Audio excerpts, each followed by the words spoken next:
विषय है Karl Marx और मैक्स वेबर के धर्म संबंधी विचार।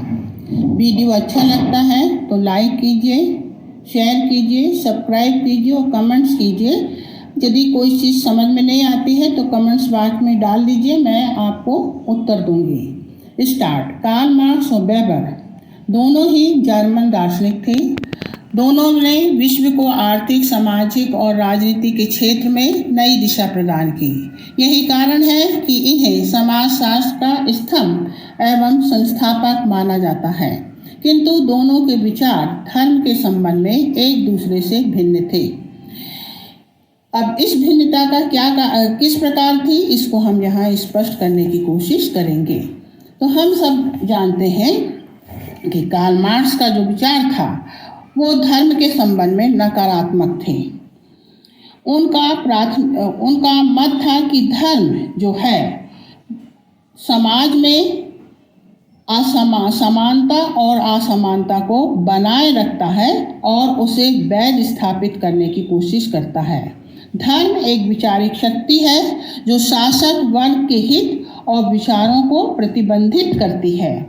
यह लोगों को झूठी आशा और उन्हें जीवन में झूठी तसल्ली प्रदान करती है। इस प्रकार से कार्ल मार्क्स धर्म को पूरी तौर से नकारते हैं। उनके विचार धर्म के संबंध में बहुत संकीर्ण थे। किंतु दूसरी ओर हम मैक्स वेबर को देखते हैं। उनके विचार उदारवादी थे और उनका मानना था कि धर्म जो है वो व्यक्ति जो है धर्म को इसलिए स्वीकार करता है क्योंकि उसकी जो सांसारिक आकांक्षाएं हैं वो इसके द्वारा क्या होती हैं, प्रभावित होती हैं और इसीलिए वो धर्म से प्रभावित होकर धार्मिक आचारों को पूरा करता है। उसका मानना था कि धर्म के अंतर्गत जिस प्रकार की व्यवस्था, जिस प्रकार की प्रथा, विश्वास, आस्था, नैतिकता के सिद्धांतों का निर्माण किया गया है वो समाज की आवश्यकता है और वह समाज को एकजुटता प्रदान करती है। दूसरा, कार्ल मार्क्स जो था उसका मानना था कि धर्म जो है वो समाज में वर्ग का निर्माण करता है, वर्ग को क्या करता है, जन्म देता है। क्योंकि कार्ल मार्क्स मानता है, जैसा हम सब जानते हैं, वो एक भौतिकवादी विचारक थे और इनका मानना था कि व्यक्ति को सब में पहले जीवित रहने की आवश्यकता है और जीवित रहने के लिए उसे रोटी, कपड़ा और मकान की आवश्यकता होती है, जिसकी पूर्ति उत्पादन के द्वारा होती है। और उत्पादन के उपकरण, इतिहास बताता है कि उत्पादन के उपकरणों में जब जब परिवर्तन हुआ है, सामाजिक संबंधों में परिवर्तन हुआ है और सामाजिक संबंध ही सामाजिक संरचना की नींव होते हैं। इस आधार पर उसका मानना है कि धर्म जो है उसका कोई इतिहास नहीं है, वह तो समाज की आर्थिक संरचना का एक भाग है और वह हमेशा समाज जो धर्म जो है वो उच्च उत्पादक वर्ग का क्या करता है, सपोर्ट करता है और उसके अनुसार समाज को एक नई दिशा प्रदान करने की कोशिश करता है। कार्ल मार्क्स कहता है कि धर्म जो है उसकी वह एक विचारिक शक्ति है और वह केवल उत्पादक वर्ग का क्या करती है का हित के संबंध में कार्य करती है। वह लोगों को झूठी आशा और तसल्ली प्रदान करती है। वह इस लोगों को स्पष्ट करती है कि ये जीवन जो दिया गया है ये जीवन ईश्वरीय इच्छा है और इसमें किसी प्रकार का परिवर्तन इस जन्म में नहीं हो सकता है। उसके लिए जो जन्म आपको दिया गया है उसके आधार पर ही आपको जीना होगा और मरने के बाद ही ईश्वर इसका न्याय करेगा। Life is a justice will be replayed in the afterlife. In the afterlife, there is no need to try any overcome injustice now. आप न्याय व्यवस्था में किसी प्रकार की वो नहीं कर सकते हैं, परिवर्तन नहीं कर सकते हैं। तो इस प्रकार से धर्म जो है व्यक्ति को एक तसल्ली देता है कि आपको जो आपका कार्य है उसे पूरी निष्ठा के संग करना होगा। किंतु कार्ल मार्क्स जो कहता है, वेबर कहता है कि समाज में जो असमानता है इसका कारण इतिहास में हम देखते हैं कि सामाजिक व्यवस्था में हमें हर समय दिखाई देता है।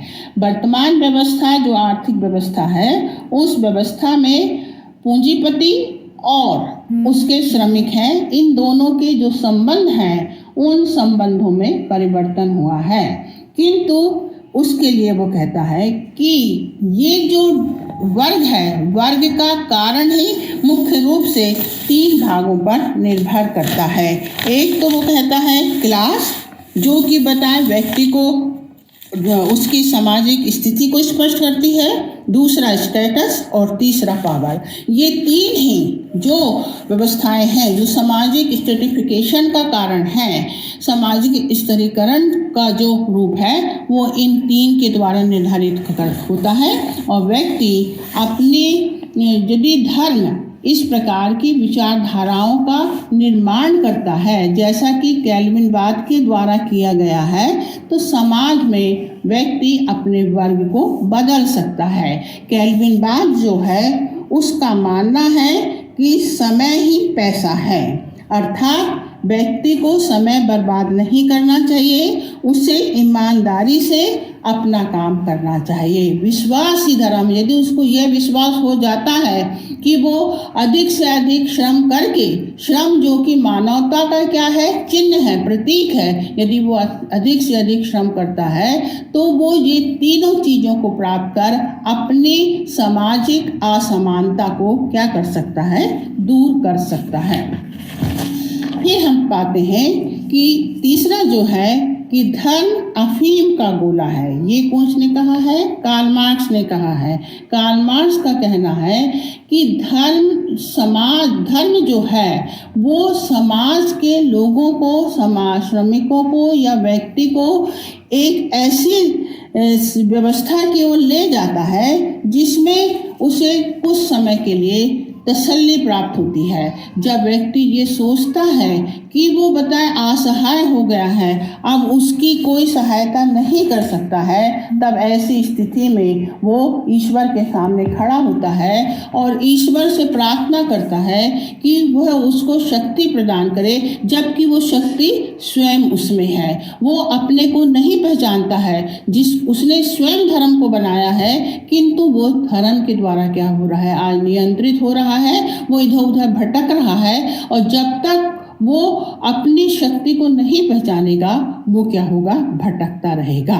तो इसलिए वो कहता है कि धर्म जो है एक अफीम का गोला है जो केवल व्यक्ति को खुद तो समझने की इच्छा नहीं देता है, बल्कि वो उसको इधर उधर ले जाकर क्या करता है, झूठी शांति देता है।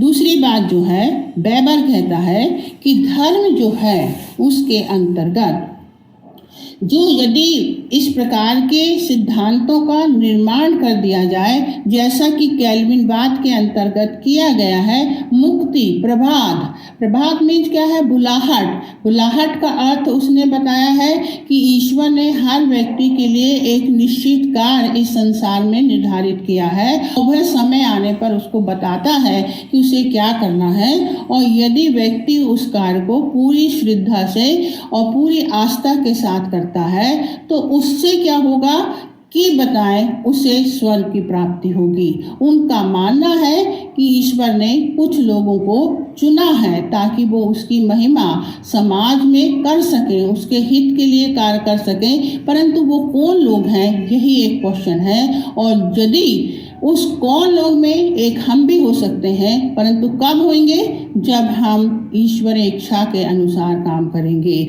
इसलिए वो कहता है कि समय ही धन है और विश्वास ही धन है। हमें समय बर्बाद नहीं करना है, अधिक से अधिक कार्य करना है, ऐशो आराम से अपना जीवन नहीं बिताना है, संयम से जीवन व्यतीत करना है। इससे क्या होगा, अधिक से अधिक पैसे की प्राप्ति होगी और अधिक पैसा जब व्यक्ति प्राप्त करेगा तो उससे वो समाज की क्या कर सकता है और आर्थिक विकास में सहयोग दे सकता है। यही ईश्वरीय कृपा है और यही ईश्वर का चिन्ह है कि वो आपको स्वर्ग में ले जाएगा या नरक ले जाएगा।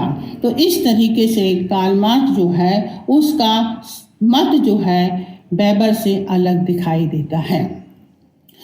तीसरी जो बात है वो कहता है अलगाव पैदा करता है। कार्ल मार्क्स का कहना है कि धर्म जो है वो अलगाव पैदा करता है, क्योंकि धर्म जैसा कि मैंने आपको इसके पहले बताया कि जो आपका वर्तमान है वो निर्धारित है।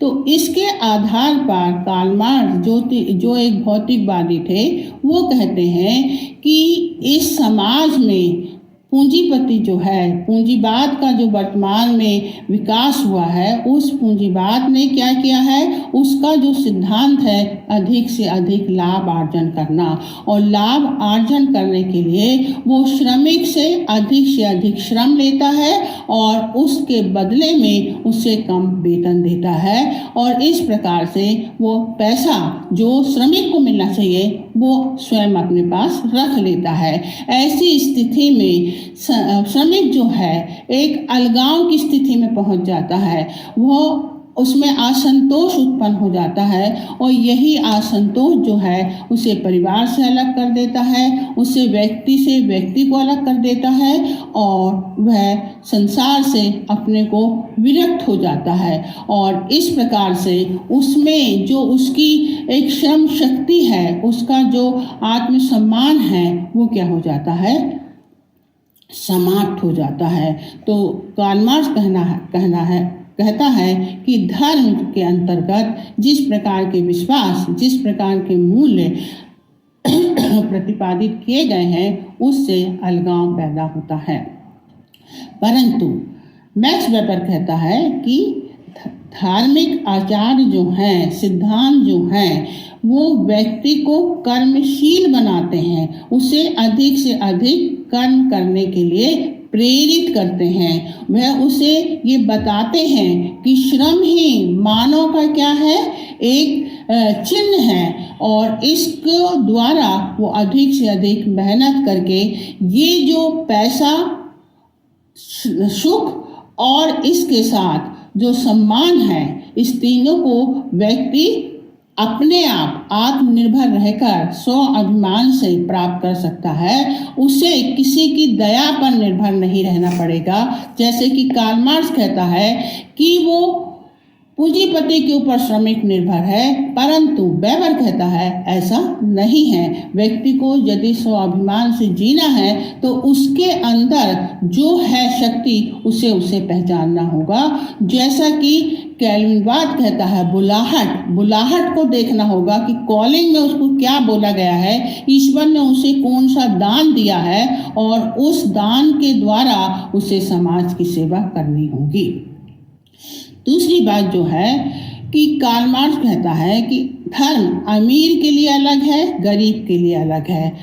कार्ल मार्क्स का मानना है कि अमीर लोग जो होते हैं उनको धर्म के अनुसार जो आस्थामान बनाया गया है तो वो धर्म के आधार पर बड़ा बड़ा दान देते हैं और बड़ी बड़ी लोगों को भंडारा करते हैं, अपनी ओर करने की कोशिश करते हैं ताकि वो उनके झूठे सिद्धांतों को क्या कर सकें, उनके झूठे नियमों का पालन सरलता से कर सकें और इस प्रकार से वो बड़ा बड़ा दान देते हैं। जबकि कार्ल मार्क्स कहता है कि ये जो पूंजीवादी व्यवस्था है ये एक हृदयहीन व्यवस्था है, इसके पास कोई हृदय नहीं है, इसका तो केवल उद्देश्य अधिक से अधिक लाभ प्राप्त करना है और श्रमिक का शोषण करना है।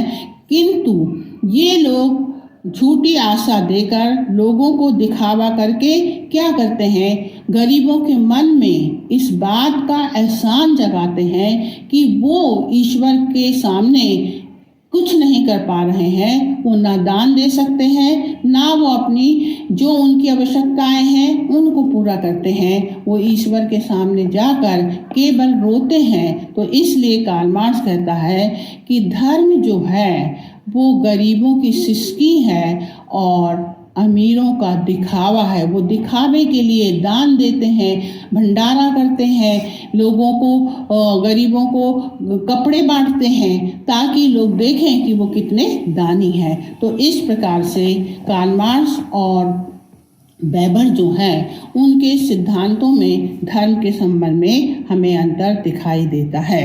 मैक्स वेबर और कार्ल मार्क्स जो हैं वो एक दूसरे से अलग अपने धर्म के संबंध में सिद्धांतों को स्पष्ट करते हैं, किंतु दोनों इस बात को जरूर मानते हैं कि आज की जो आर्थिक व्यवस्था है वो इतिहास का ही परिणाम है। इतिहास में हमेशा परिवर्तन आर्थिक व्यवस्था में होता रहा है और आर्थिक व्यवस्था ने सामाजिक संरचना को क्या किया है, परिवर्तित किया है। अब आपको यदि